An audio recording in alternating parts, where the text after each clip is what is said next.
Let's get into it. Ooh. Episode 54, The Art of Falling Back in Love. I'm a little sick, so if my voice is a little bit raspy, I hope it's enjoyable and doesn't subvert you from the context of this episode. I like to start off every episode with my why behind the podcast, which is that I want to change the way you measure success. So most people measure success by wealth metrics, which are money, possessions, achievements, and or status. And the goal of this podcast is to change the way you measure success to soul wealth metrics, which I define as relationships and memories. Today, we are on episode 54, and we are talking about the art of falling back in love. This might be a quick episode. I don't know yet. But this is why I thought of it. Picture yourself. If you're anywhere near my age demographic, which you probably are, then you're probably not married. But I'm sure you know a lot of married people, maybe your parents, or maybe your parents are divorced, or maybe all of the married people you know are divorced, or maybe, and most likely, some of them are married and some of them are divorced. Now, have you ever thought about that phrase, falling in love? Wow, what a beautiful, romantic phrase. And you are looking at a lover boy. I love content. I love the idea of falling in love. So where do we start? I think we should start in the fact that love is not a hole you fall into. Because if you picture a hole, and you picture yourself falling into the hole of love, and depending on how deep the hole of love is, we'll assume it's a big, deep hole, then you would never get out of it. You would just infinitely exist in this well of love, and that would be awesome. Let's pretend, though, that well of love is that feeling that most of you get. That feeling when you fall in love with a girl, and you feel so head over heels for her, and you feel so much joy around her, and the new experience is so valuable. Well, if love was per se falling in love, then people talk about falling out of love. They talk like love is a hole that you fall into. You have all these wonderful, dreamy feelings, and then you fall into what? A second hole? A hole within the hole? So, doesn't make sense, but it's not the point. I get the point. The point is that you fall into love. You fall into this dreamy, wonder-filled, awesome state. Now, something important to note with this podcast is that we're not talking about just romantic love. We're talking about falling in love with a career. I am currently so in love with podcasting. I love podcasting. I love filming podcasts. Chances are when I start getting bigger guests and when I start getting bigger views, that I'm going to fall even more in love with it. But here's the truth. That with this podcast, and with the romantic love, and if you love going to the gym, and if you love anything else, you will, quote unquote, fall out of love. Quote unquote, when you think of love as that romantic woo-woo, wonder-filled, perfect feeling, when you think of that as love, then you are bound not to feel it. And I always go back to economics, simple economics. The more you have of something, the less it's worth. The more US dollars are in circulation, the less the US dollar is inherently worth. That's why since the beginning of the time that they introduced the US dollar to now, it's worth the least it's ever been worth. The same goes for experiences. I say this a lot on the podcast, but if you go to Disneyland once, it's going to be the happiest place on earth. If you go every day for 10 years, it's going to be probably the least happy place on earth. So, this is true with your job as well.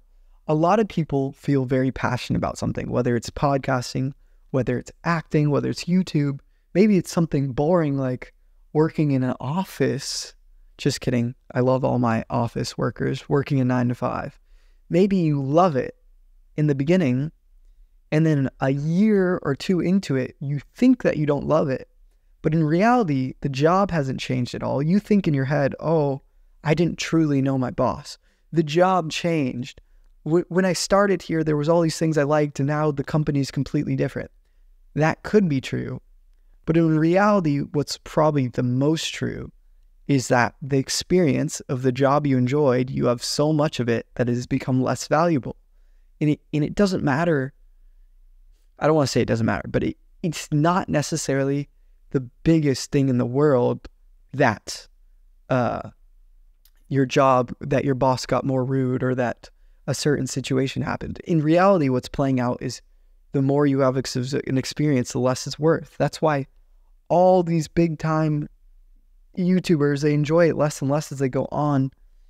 And I think it all comes back to how we define love. And there's so many types of love. I believe in like the Greek Hebrew language that they have 4 different types of love. It's like love for a friend, love for a lover, love from God, and some other type of love, which is interesting because we try to explain it all with one word. Hold on, I'm turning this now. I just got a text, I'm turning it off.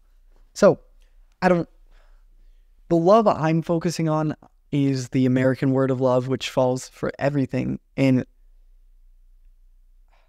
this episode's called The Art of Falling Back in Love. And so I'm going to try to convince you that you need to know how to fall back in love. But there's just so many routes to take this. Let's put it this way.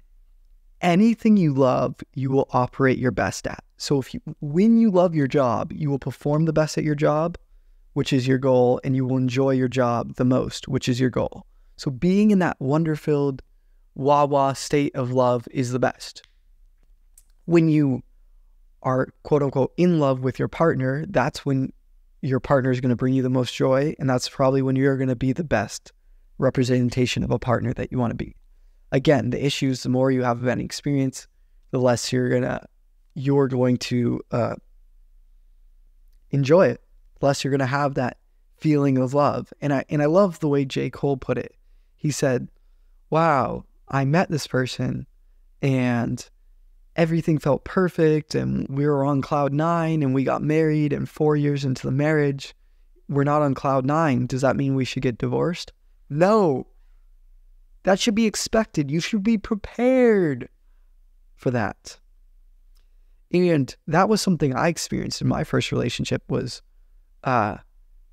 it's something I've experienced in my first relationship and in many career paths that I've tried, which is that when I was in my relationship, it was amazing at first.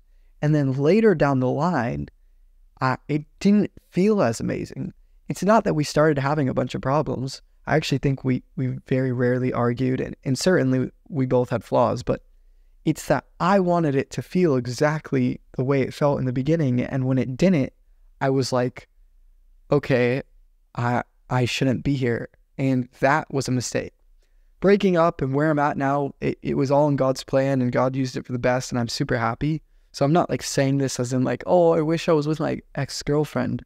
I'm saying this as in the thinking behind it is a failure. And if I brought that mentality into any new relationship, I would be setting myself up for failure, because I'm enjoying a feeling that I get when I first meet someone, which is very common because when you first meet someone, it's new and exciting, and I'm expecting to have that forever.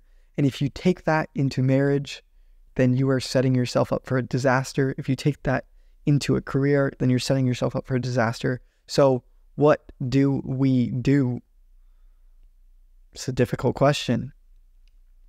It's a difficult question with not a perfect answer. But here's the best I got. The first thing is you want to let go of that high. You want to redefine love for yourself. Because if you define love as that high feeling that you get in the beginning where it's just sunshine and rainbows, then as time goes on and as you have experienced more and more, it's going to become increasingly harder and harder to recreate that feeling. So therefore, you must redefine love. Start to think of love in some of the terms where it was unenjoyable. Like when you love your mom and your mom says vacuum the entire house and you don't want to do it, but you do it because you love your mom and you feel that by listening to her and vacuuming the entire house, that is an act of love. In most times, that's a subconscious act of love that you're not thinking about. You're thinking about the romantic woo-woo falling in love. But the more you can ground your definition of love to encapsulate those negative moments, not just the woo-woo, but love is sacrifice. Everyone talks about love is joyful, love is perfect, love is kind. Love is sacrifice. Love is negative feelings. Love is staying with someone even when it doesn't feel like woo-woo. And the more you redefine love, the easier it is to fall back in love. Because if my definition of love is sacrifice and I'm with my partner, there's going to be opportunities every day to fall back in love. There's going to be opportunities every day to sacrifice for my partner. And the same goes for the podcasting. There's times where I don't love it. In fact, actually, even though I would say overall this time period, I really love podcasting, today, I really didn't love it and I didn't want to do it. But I thought of love as love is showing up when you don't want to. So I didn't want to film this podcast today, but I showed up. The same way if my girlfriend or my mom or someone I love needed me to show up, I would do it as an act of love. And therefore, I'm showing up as an act of love to my career and to you guys. And so I think the first thing that is really valuable of learning the art of falling back in love is redefining love as something you can actually fall back into. Because defining it as a woo-woo, awesome, rah-rah feeling is like the US dollar being like, I want to fall back into being worth as much as I was worth in 1980 if it had a personality and capability, which in reality, so suffering. There's a Mark Manson quote, which I really, really enjoy, and I'm going to go over here and read it directly off so that I'm not boofing it. Give me a second here.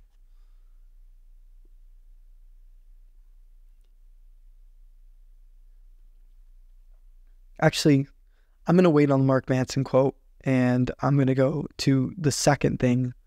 So the first thing is redefining love. And it's not that you need to get rid of that woo-woo, awesome, joyful feeling. It's that you need to add in the sacrifice and the negative feelings.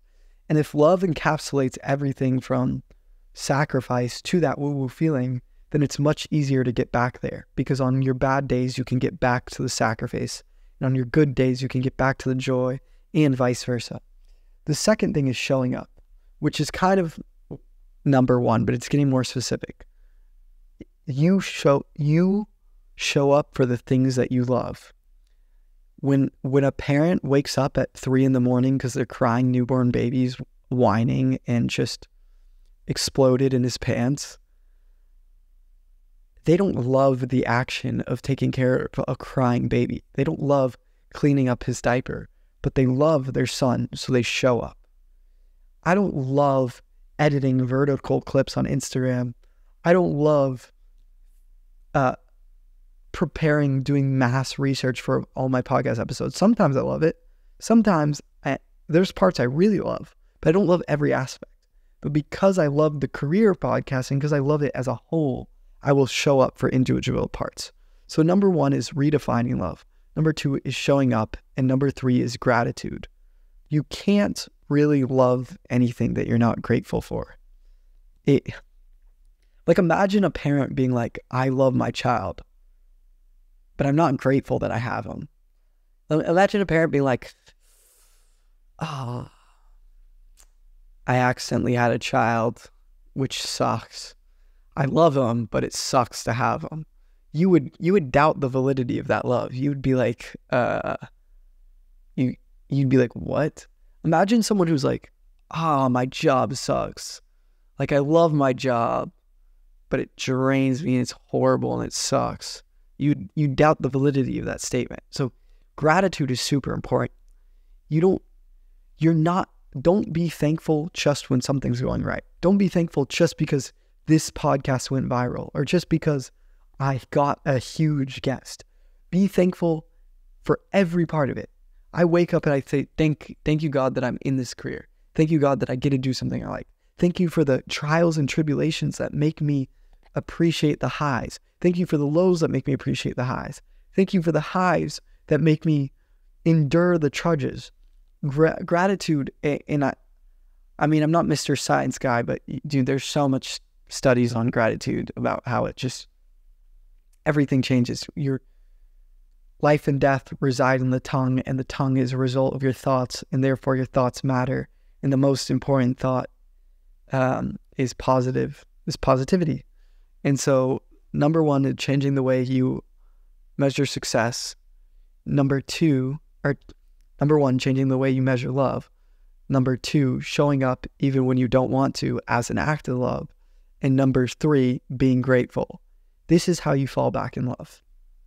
And again, I'm not perfect. I don't have the perfect answer, but this is my anecdotal research that I have discovered. So let's take this podcast, for example, because it's a career I love.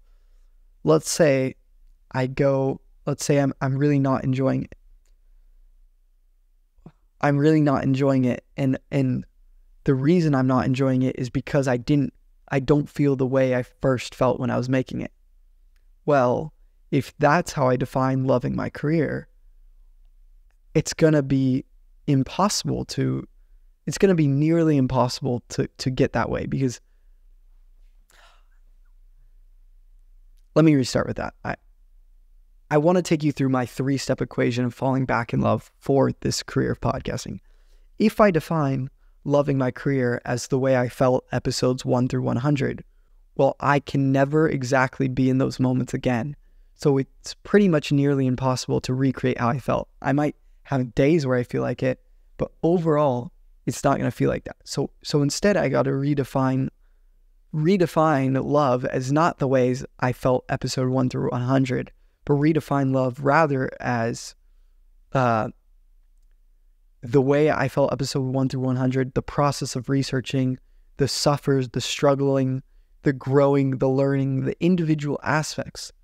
I got to define love as all parts. It's the showing up when I don't want to. It's the getting to research. It's the editing the reels. It's the way I felt after the podcast, but it's not just the way I felt after the podcast episode 1 through 100. It's the way I felt after the podcast when it sucked. It's the way I felt after the podcast when it's good, which leads us into the second point, which is showing up. So someone might say, hey, I love my career of podcasting. I might say, hey, I love my career of podcasting, but it doesn't feel as enjoyable as it once did. So therefore, I'm going to stop because I need to love my job and I don't love this anymore. But in reality, they're just restarting another mountain, which is fine if you can make it work. But oftentimes you're starting a cycle of the grass is greener somewhere else, when in reality, you could just fall back in love if you showed up. So maybe episodes 100 through 125, I don't like it. But because of the way I defined love as, hey, love is not just that high feeling, it's the low feeling, it's the suffering. Well, then I can go into point number 2, which is show up. Regardless, I didn't want to film this episode tonight, but I showed up, and I'm going to show up, and I'm going to keep showing up because I know, because that's how I define love, is showing up for the things I love when I don't want to. And number 3 is being grateful. And it's being grateful, which is, if I say I love this, and if I want to love it and go through all the suffering that comes with love, then I must have a positive mentality. And so every day I got to wake up and be grateful. Thank you, God, that I get to do this. I know so many people in the world don't get to do this. I know so many people in the world wouldn't choose to do this, but I get to do it. I choose to do it. I have had a wonderful life that's led me to it. I go through all the aspects of podcasting, all the aspects that are within my control. Let's say each episode got 0 views, were viewed by 0 people. Well, now, because I filmed 54 episodes, I have 50 new friends. Well, now because I filmed 54 episodes, I'm an expert on certain topics. Well, now because I filmed 54 episodes, I learned a bunch of new things. Well, now, because I filmed 54 episodes, I know how to create and edit reels for Instagram. Now, because I filmed 54 episodes, I know how to operate a camera. Now, because I filmed 54 episodes, I know how to better facilitate a conversation. Now, because I filmed 54 episodes, I use less filler words and I stutter less and I have better, more impactful speech. Well, I just named to you 5 to 7 things I'm grateful for if every podcast got 0 views and I gained no recognition from it. And when I run through those things, it's hard not to love it because it just seems so grateful. But you could very easily do the same thing for negative aspects. So it's very important to have positivity. You know, I laid it out for my career because this is something I really love right now, but I want to give other good examples, which are like in a relationship. I'm not in a relationship, but I'm going to take this to my next relationship. I'm not going to define love as the woo-woo feeling that I had in the beginning. I'm going to enjoy that woo-woo feeling, but I'm going to define love as the suffering and sacrifice so that when that woo-woo feeling dissipates, I don't go, well, I guess I should leave. I go into my second point, which is showing up for the relationship even when I don't want to, sacrificing my time even when I don't want to, listening to my partner even when I don't want to. And then the third thing, being grateful. So many people will never get to experience love. So many people will accidentally walk into divorce because they think that they need this woo-woo feeling. So many people don't get the privilege of knowing this wonderful, beautiful girl that I know. Running through those 3 exercises, I think, will make my relationship better. And I can't truly speak to it because I'm not there. And the truth is that I probably won't follow the protocol perfectly. But now I'm taking it to my most important relationship, which is my relationship with God. So it's like some days I've already read the entire Bible. I pray every single day. And the Bible is not like it's not an easy book. There's moments that are easy, like when God says, love is kind, like when God says, don't lie. That's like, oh, nice, don't lie. I understand. But there's times where I'm reading about some Pharaoh in Egypt and I'm like, how does this relate to my life? And I got to really sit there and dig through it. But I've learned to define love. With God, love isn't just showing up to church with young people and having a great time. Love isn't just my favorite passages in the Bible that make me feel super inspired. Love isn't just my favorite sermons that get me amped. Love is waking up every single morning and reading my Bible regardless if I want to. Love is praying every single day, even when I don't feel like it. Love, it's the way you define love, and then you go into the second point, which is showing up. I'm telling you, and I know I'm going to fall short of this goal, but I want to read the Bible every single day for the rest of my life. I'm telling you, and I know I'll probably fall short of this goal, I want to pray every single day for the rest of my life. I don't ever want to stop. And, I'm about 1.5 years into doing those things, probably missed a couple days, but my life, my relationship with God has been infinitely better because of that. And then gratitude. And there's nothing you should be more grateful for than God. If you know God the way I do, then it wouldn't be possible to be more grateful for something other than God, because God is infinitely better than me, and he allows me to have access to a relationship with him. God sent himself, his son, to die on the cross for me, which I totally didn't deserve. God has let me grow up in San Diego, California. Are you kidding me? There's kids starving in other countries. And I actually don't like to use that example because suffering doesn't always mean they enjoy it less. There's actually starving kids in other countries that are happier than kids in San Diego. But in San Diego, you have more opportunity to be grateful because you live in one of the most desired places in the world. And it's every single morning practicing gratitude. God, thank you for my podcast. Thank you for my friends. Thank you for sunny San Diego. Thank you for my loving family. Thank you for the trials and tribulations that make me me. And this one too, which is really important, is thank you for the trials and tribulations that make me me. Even when I wake up sick and I believe that God's going to heal me, I believe he's going to go like this and I'm going to be healed. But when I think about my autoimmune disease, I thank God for all the good that has come from it, because so much good has come from it. I've learned what food gives me energy and takes away energy, which I will take into the rest of my life. I've learned what people give me energy and take away energy, which I will take into the rest of my life. I've learned how to find a job that I can still do when I'm sick, which is something I'll take into the rest of my life. So I'm grateful for even the suffering, everything God's given me. And so that's the 3-step formula, which is redefine love. Showing up is one of the best forms of love, and gratitude. And there's a quote by Mark Manson that I was going to read earlier in the podcast, and it says this. I'm off screen, and the quote says, "The desire for more positive experience is itself a negative experience, and paradoxically, the acceptance of one's negative experience is itself a positive experience." Shall I read it again?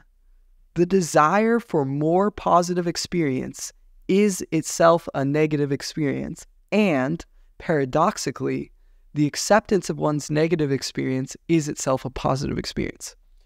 So, for some people, that quote might just slap them in the face and make perfect sense, just a truth bomb to the face. But to explain it, what that quote is saying is that we always want something we don't have. So maybe I want more podcast views, or maybe I want a new, more exciting girlfriend, or maybe I want a better job. But by wanting a better job, you are wanting something that you don't have, and therefore you are creating a negative experience. Even if the dream is good in your head, even if it's like, oh, I want to be the best family man I can be, but you're obsessing over being the best possible family man you can be. And in that moment, you can't do anything to change it. Let's say you're in Africa and you're like, I can't wait to, you're like, I wish I was in San Diego with my family so I can be the best son and I can be the best partner. But right now I'm in Africa. It's like, well, even that, which is like a really noble wish, you can't be in San Diego if you're in Africa. And therefore it's a negative experience. You're taking a positive experience. And because you can't have it in that moment, it's now becoming a negative experience, because what you're saying is, I would be happier if I was in some other place. And when you're with your wife after you're 20, 27, and you're like, oh, I wish I could have that lovely feeling again, and you're daydreaming about some other girl, the thought of being back in the beginning of the relationship, or the thought of a new girl, is itself a negative experience. Even though in your head, being there would be positive. The gap between what you want in your dreams, in your head, and reality is a negative experience. It's like you want to be here, but you literally can't get there. That's a negative experience. And in reverse, paradoxically, the acceptance of one's negative experience is itself a positive experience. So like what I just explained to you with my sickness, I got an autoimmune disease this year. Well, dude, that disease has made me very weak. It's made me struggle in the gym. It's made me lose weight. But I just accepted it. I said, hey, this is what I have. This is life until God heals me, which I believe he will heal me. And because of that, I learned to eat healthier. Because of that, I found a job that I love, that I can do with little energy. And I found what people give me energy. And the experience has become positive because I've accepted it. And many people that say the same thing about death. They're like, once you accept death, it becomes positive. Once you accept suffering, it becomes positive. Once you accept that your relationship will never be perfect, you're actually taking a step towards a perfect relationship. Once you accept that your love is not always going to feel like this woo-woo wonderland, well, you're actually taking a step towards feeling better about it. And that quote is just so good. It's like, dude, I just want to read it again. It's so good after explaining it. The desire for more positive experience. I want to be on camera as I read it. The desire for more positive experience is itself a negative experience. And paradoxically, the acceptance of one's negative experience is itself a positive experience. And that is love. Love is in the present. It's not dreaming of some day in the past. It's not dreaming of some moment in the future. Love is present. And paradoxically, it's not dreaming of something in the past. It's not dreaming of something in the future. It's also not wanting to be somewhere else, wanting to be with someone else, wanting to do something else. It's just the acceptance that where you are at right now is perfect. And there's a Bible verse that I think that goes along with this well. Hebrews 13:5 says, be satisfied with, I think Hebrews 13:5 says, don't love money. Be satisfied with what you have. For God has said, I will never fail you. I will never abandon you. And this Bible verse is in the context of money. It says you shouldn't want more money because God will provide for you. But you could also, and I'm sure there's Bible verses that support not wanting more things, not wanting different things. It's, if you're in a place, God has you in that place for a reason. And it can be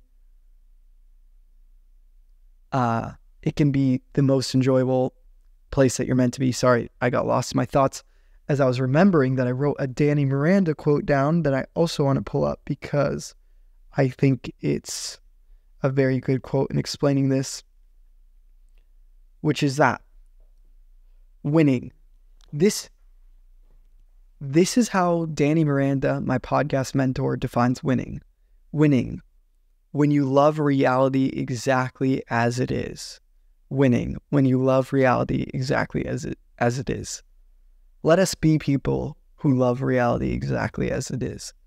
Let us be people that define love not as only the good, but the suffering and sacrifice. Let us be people who show up when things aren't perfect, when things aren't wonderful, great. And let us be people who are grateful no matter what. Logging off. I hope you learned something. I love you all.